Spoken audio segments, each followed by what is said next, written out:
Buenas tardes, profe. Buenas tardes.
Buenas tardes, chicos. Buenas tardes, profe. Buenas tardes, papitos. Buenas tardes, acompañantes. Bueno, entonces la clase pasada habíamos visto lo que era la Revolución Mexicana. Vimos hasta qué momento, sí, los rebeldes, sí, armados, tuvieron grandes ventajas sobre el Estado, ¿no? Y Carranza fue, al morir, al asesinar a Francisco Maderos, entonces sube al poder Carranza. Él da una serie de reformas, ¿sí?, durante su gobierno. Entonces, vamos a ver hoy la Constitución de 1917, que ya es definitiva, ¿sí?, en ese año, y qué reformas se hizo o leyes en esa constitución, ¿no? Y si favoreció a los campesinos o no. Bueno, entonces tenemos la constitución de 1917. La constitución de 1917. Carranza redactó una constitución poco reformista. Su equipo de trabajo, que tenía ideas más radicales, modificó la constitución de 1857 con reformas que no se conocían hasta entonces en ningún país americano. Reglamentaron el reparto de la tierra que ya había iniciado Carranza. Restringieron el papel de la Iglesia Católica y otorgaron derechos a los trabajadores, y con esta constitución la Revolución Mexicana se convirtió en una verdadera revolución social. A partir de allí, todo aspirante a líder político tenía que asumir una postura a favor de los obreros y campesinos mexicanos. Entonces, con la reforma que hizo Carranza durante su gobierno, ¿sí?, donde reglamentó el reparto de tierras a los campesinos,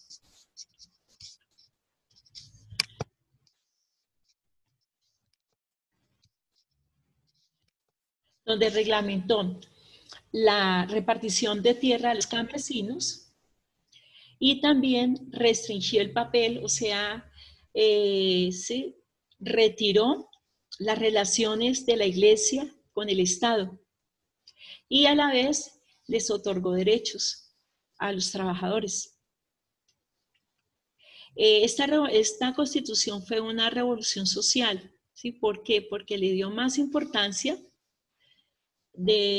a favor, ¿sí?, importancia a los obreros y campesinos mexicanos. Por eso se dice que la Constitución fue una revolución social, ¿sí?, porque más que todo está sujeta a cambios económicos a favor del campesino y de los obreros.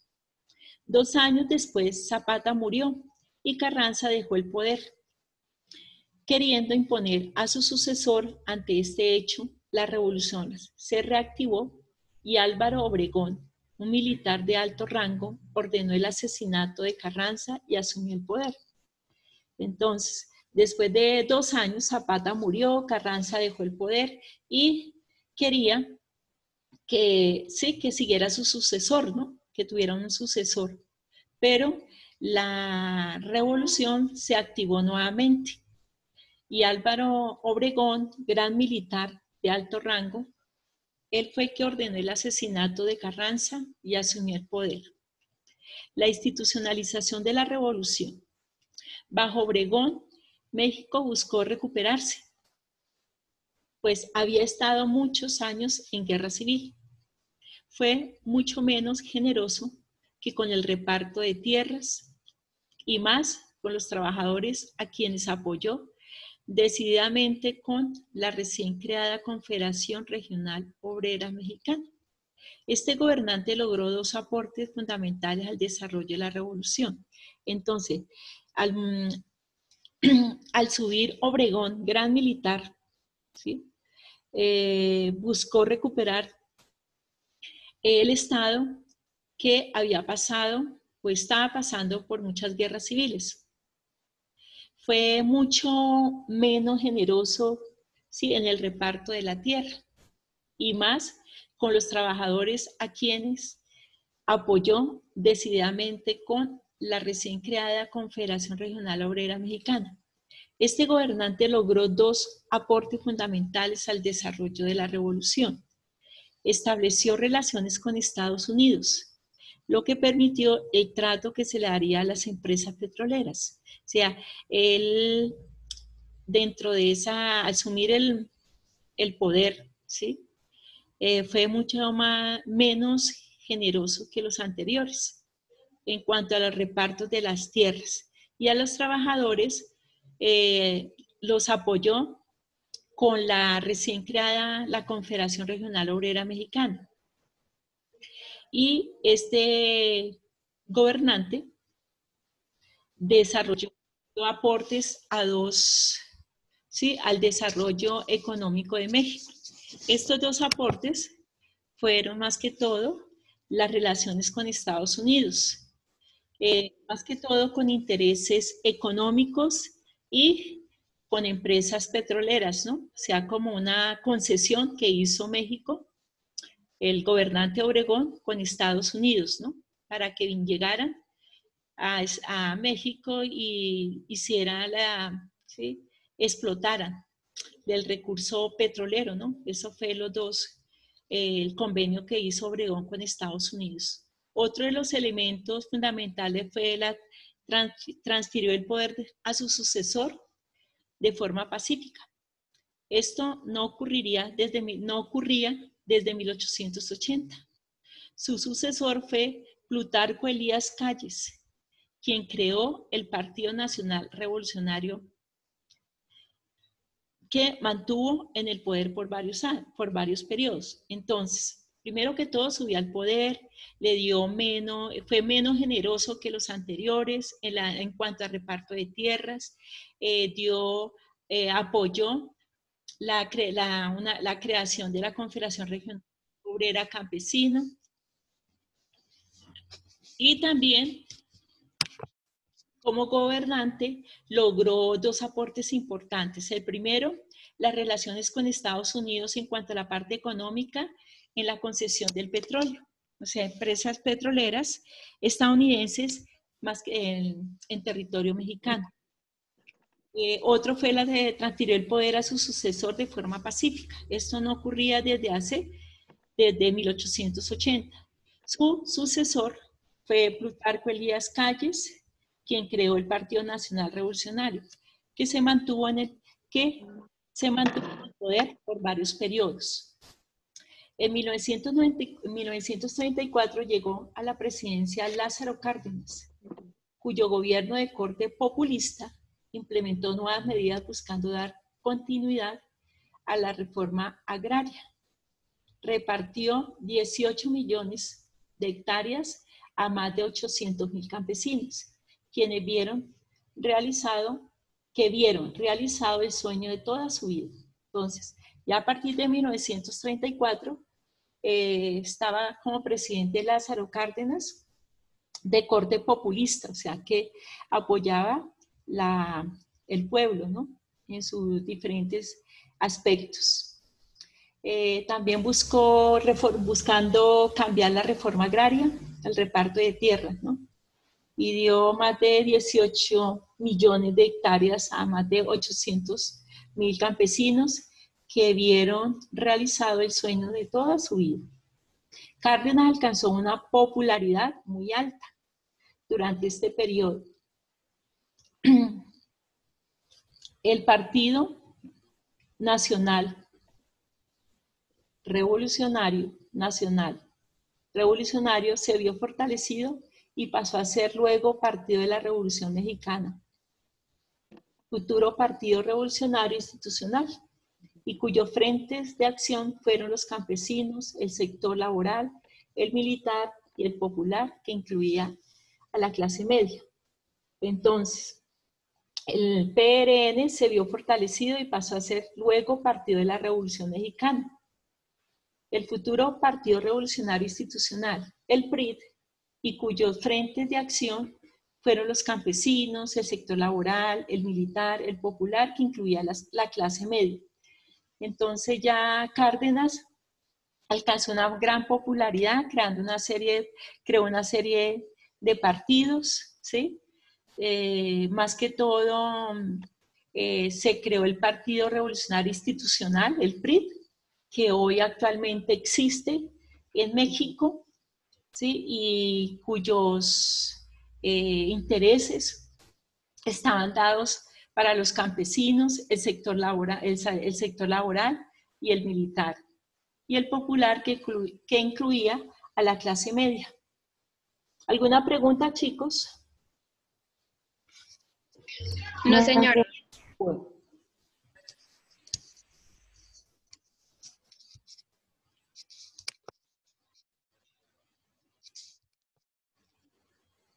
Bueno, los trabajadores mexicanos reclamaron mayores salarios a las petroleras estadounidenses, llegadas al país desde 1930. Ante la negativa de sus patrones, el caso llegó al Tribunal Supremo, que falló a favor de los obreros. Cárdenas decidió expropiar las compañías, produciendo así un sentimiento nacionalista, que hizo de Cárdenas un auténtico héroe. Este hecho dio paso a crear el monopolio estatal del petróleo, de petróleos mexicanos, el PEMEX. Desde entonces ha sido un importante símbolo del nacionalismo mexicano. Entonces, los trabajadores mexicanos reclamaron mayores salarios a las empresas petroleras estadounidenses, que llegaron en 1930. Y ante la negativa y ante la oposición de sus patrones, entonces el caso llegó al Tribunal Supremo, que falló a favor de los obreros.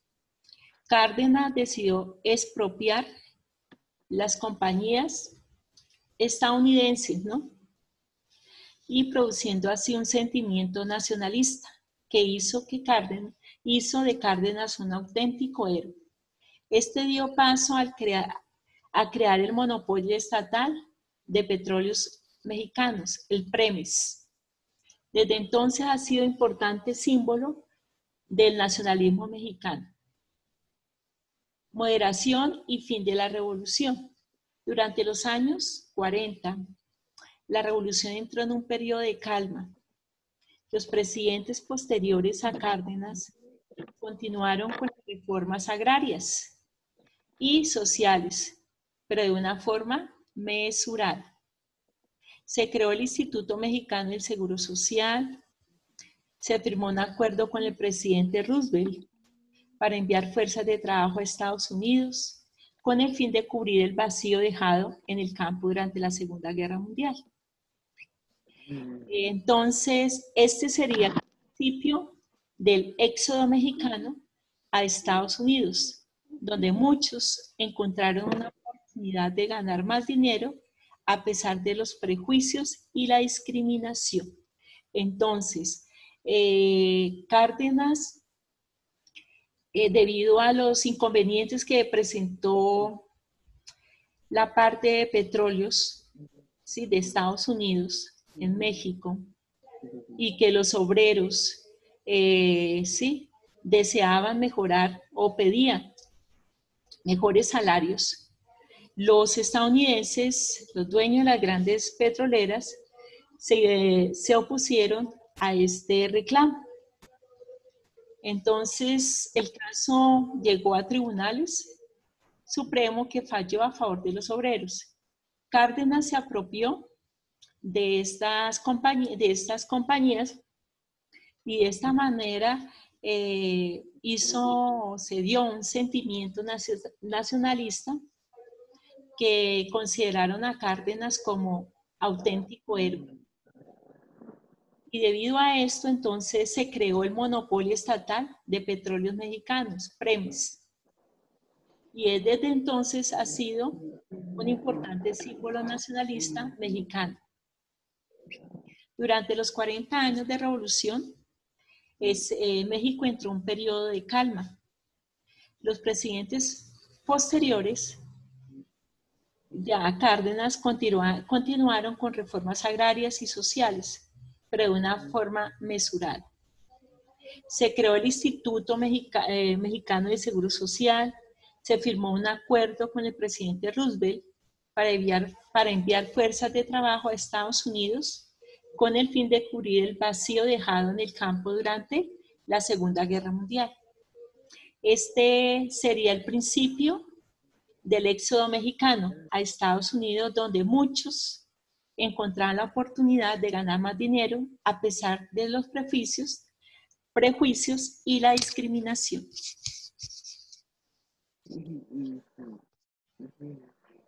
Bueno, entonces tenemos acá lo que dice el populismo de México, ¿no? Entonces decimos que el populismo es una tendencia multiclasista en la que se mezclaron los intereses de los empresarios y trabajadores. Por eso decía que multiclasista, el populismo es la unión entre los grandes empresarios, entre los grandes sí, fabricantes con los trabajadores. Por eso fue el populismo, porque los empresarios apoyaron mucho a los trabajadores. Dentro del populismo surgió como un desafío al poder de las élites terratenientes y tradicionales. Y como consecuencia del populismo se dio la depresión económica de 1929, la exclusión política e industrial de obreros por parte de las clases hegemónicas dominantes que generó inconformidad social. Y en diferentes países latinoamericanos, durante los primeros 50 años del siglo XX, ¿sí? Como Argentina, con Juan Domingo Perón, Brasil, con Getúlio Vargas, y en México con Lázaro Silva. Este populismo se caracterizó por el surgimiento de líderes carismáticos, poseer gran apoyo popular, implementar políticas represivas, usar políticas de bienestar e inclusión social, promover la industrialización por sustitución.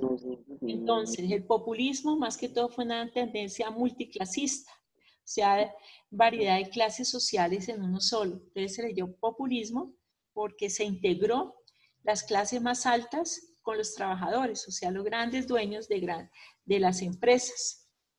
Y como consecuencia de esto, pues se dio la depresión económica de 1929, se dio la exclusión política de industriales y obreros de las clases dominantes, que generó inconformismo social, o sea que las clases dominantes no estaban de acuerdo que los industriales y obreras tuvieran una relación bastante estable, ¿no?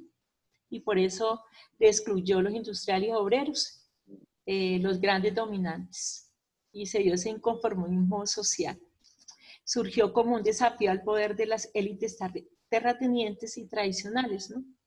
En diferentes países latinoamericanos, durante los primeros 50 años del siglo XX, surgieron en Argentina grandes como Juan Domingo Perón, Brasil con Getúlio Vargas y en México con Lázaro Silva. Este populismo se caracterizó por el surgimiento de líderes carismáticos, poseer gran apoyo popular, implementar políticas represivas, impulsar políticas de bienestar e inclusión social y promover la industrialización por sustitución. Entonces, eso fue el populismo que se presentó a partir de la dictadura de Porfirio Díaz. Después vino Maderos, Carranza, ¿sí? Y también Obregón, gran militar, entonces mandó a asesinar a Carranza, tomó su poder. Sí, él más que todo hizo reformas a favor del campesino, a favor de los obreros. Hicieron alianzas con Estados Unidos en la parte económica, más que todo en la parte del petróleo, pero al final, pues los obreros estaban en malas condiciones, pidieron mejores salarios, entonces los grandes dueños del petróleo de Estados Unidos pues no les otorgó gran importancia, entonces ahí empezó entonces una apropiación, se apropiaron del monopolio del petróleo, México, ¿sí? Y a partir de ahí todos los que subían al poder, los presidentes, pues siempre estaban apoyando, ¿no? No todas las veces, ¿no? A los obreros y a los campesinos en mejorar sus condiciones de vida y también la de la de establecer reformas agrarias, principalmente. Bueno, entonces dice guía número 13, tercer periodo, actividad para realizar en clase. Elaborar el mapa conceptual en el cuaderno y realizar un dibujo de acuerdo al tema.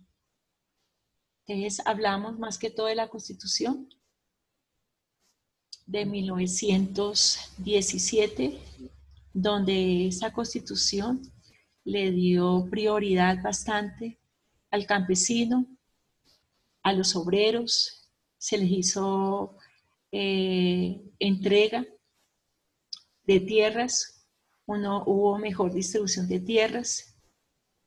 Entonces, eso fue más que todo lo que se dio que se dio en México para mejorar las condiciones de los trabajadores, de los campesinos, ¿no?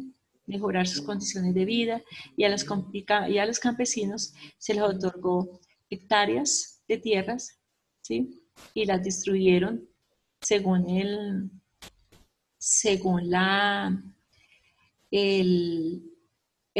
las condiciones determinadas por cada uno de los presidentes, ¿no? Que estuvieron a cargo de México, ¿no? ¿Alguna pregunta, chicos? Chicos, ¿alguna pregunta? No, señora. No, señora. Elaborar el mapa conceptual en el cuaderno y realizar un dibujo de acuerdo al tema. Profe, Sí, cuénteme. es que el mapa se borroso. ¿Se ve borroso? Sí, señora. Entendí. No sé qué pasaría. Pero está claro la letra, todo, no sé. ¿Qué pasaría? No sé, un poquito.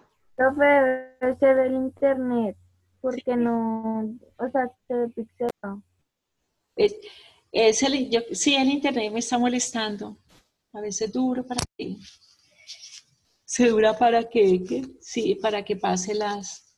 Bueno, entonces, cuanto al mapa conceptual, nos habla del populismo, que fue una tendencia multiclasista. Cuando dice multiclasista, son diferentes clases sociales. Sí, el populismo no interesaba o no importaba de qué clases sociales, ¿sí? Eran, todos se mezclaron, ¿sí? Y con los intereses de empresarios y trabajadores, por eso se llama multiclasista. También dice, surgió como un desafío al poder de las élites terratenientes y tradicionales. Desafío al poder de las élites terratenientes, o sea, surgió en contra de esos grandes terratenientes, dueños de grandes extensiones de tierras, ¿sí? Entonces surgió debido a eso. Iba en contraposición de los grandes terratenientes.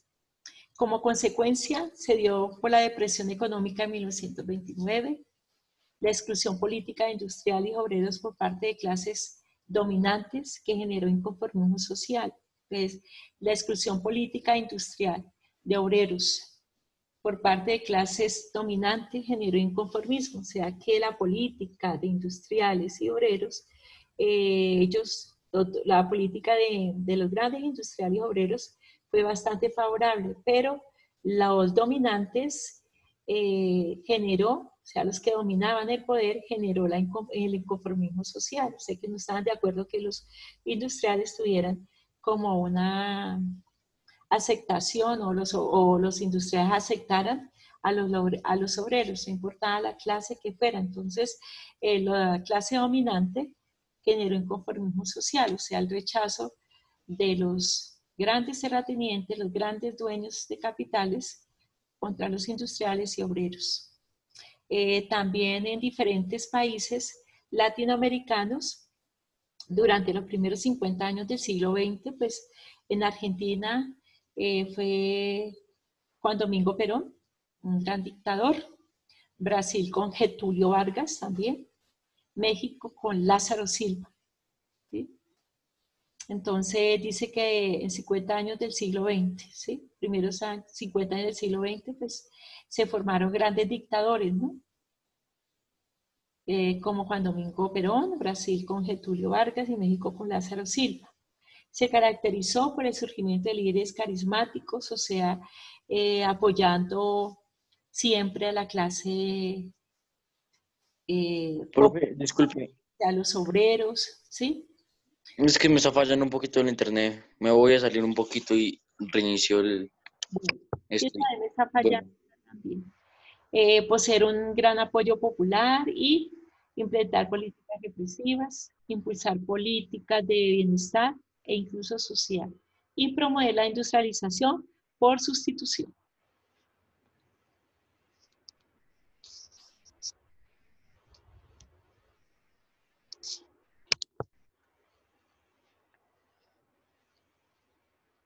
Bueno. Chicos, abran cámaras, quiero ver. Los quiero ver, chicos.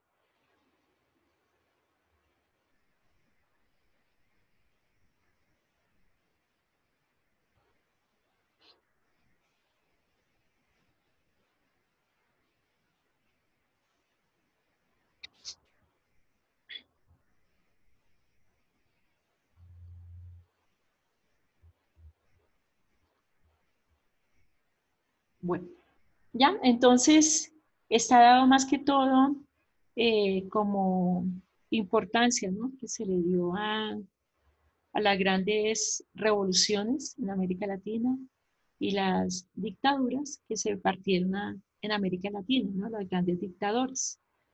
Entonces, lo que es México, pues, más que todo, ellos exigían la parte de la distribución de tierras, ¿sí? Que todo campesino y trabajador tuvieran sus derechos fundamentales, ¿sí?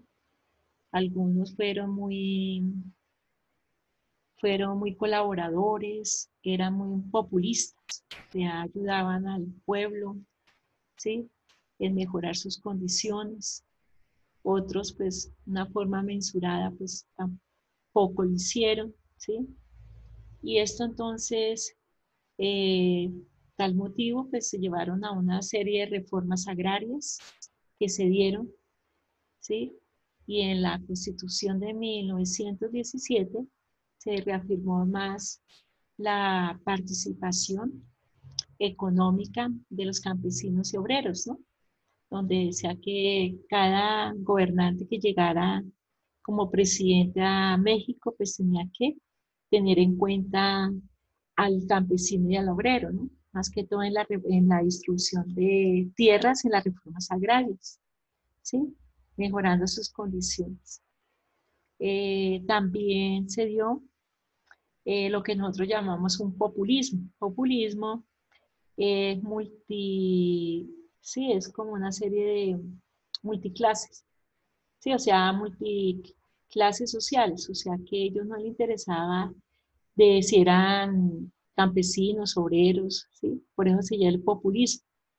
Y este populismo llevó entonces a la confrontación de los grandes terratenientes, dueños de tierras, con los industriales y obreros, ¿no? Porque pues, los industriales aceptaban y que tenían muchas relaciones con los trabajadores. Entonces los grandes terratenientes no aceptaban esa relación, que cada uno tenía una estratificación social, ¿no? Que cada uno tenía su, su aspecto social, ¿no? La clase alta, media, baja. Entonces, los grandes terratenientes no estaban de acuerdo con las dos industriales y los trabajadores, que cada uno sería independiente, pero ellos nunca la aceptaban, por eso se llamó el populismo, ¿sí? Dentro también, entre el populismo, pues hubo colaboración, también la participación de obreros y campesinos en la parte económica y política. También la distribución de las tierras fue importante dentro de este populismo. También en la parte de, en América Latina también se dieron lo que nosotros llamamos el populismo, pero dado más que todo a una parte un populismo militar, digamos así, ¿no? como en Argentina, en Brasil, ¿sí? También se dio en México, ¿sí? Después de los años, sí, después de los años 50 en el siglo XX, ¿no? Se dio eso. Y por eso, a partir de ahí entonces surgen lo que nosotros llamamos las dictaduras, ¿sí? En Argentina, en Chile, en Guatemala, en Uruguay, Brasil, surge una serie de dictaduras debido a que ellos manifestaban de que cada individuo, cada persona tendría o estaban orientados más que todo a la parte de economía, no en el poder, ¿no? Las personas estaban, los individuos dedicados a la explotación de sus tierras, de su trabajo, ¿sí? En la parte política no hubo esa participación por parte del pueblo, de parte de trabajadores principalmente. ¿Alguna pregunta, chicos? ¿No? Voy a llamar a lista Almanza. Almanza. Presente, profe. Lucas, ¿me contesta, por favor? Amaya, Presente. gracias. Ayala, Ayala. Burgos, Presente. gracias. Camargo, Presente, profe. gracias. Castro González Cristian, Presente. Ducuara, Presente. López Diego, Presente. López David, Presente. gracias. Martínez Paula, Presente. Martínez Michael, Presente. Nicole, Sami, Presente.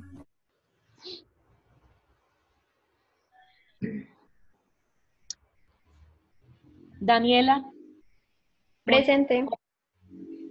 Mosquera, Parra, Parra, Pulgarín,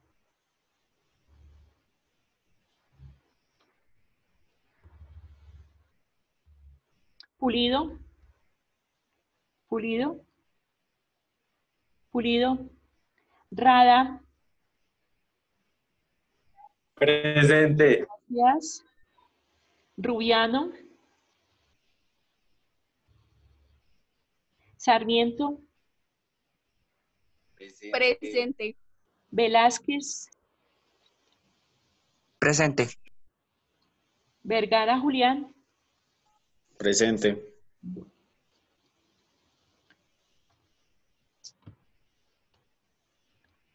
sí, entonces elaboran el mapa conceptual. Ese es, más que todo, vuelvo y repito, ya finales a principios del siglo, ya en el siglo XIX, entonces se dio lo que nosotros llamamos el populismo.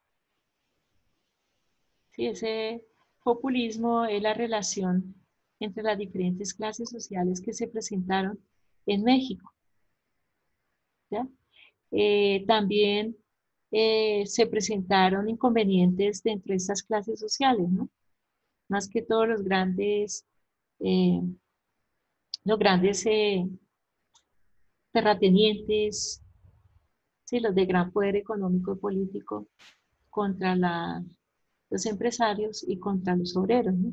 Ellos no estaban de acuerdo porque el gran industrial tuviera un diálogo o, sí, o relaciones con los obreros, ¿no? Ellos no aceptaban eso. Bueno, también se caracterizó por unas reformas agrarias que se dieron en la Constitución, y en la Constitución establecieron de que cualquier presidente que subiera subiera a la presidencia en México tenía que estar vinculado con el campesino y el obrero, ¿no?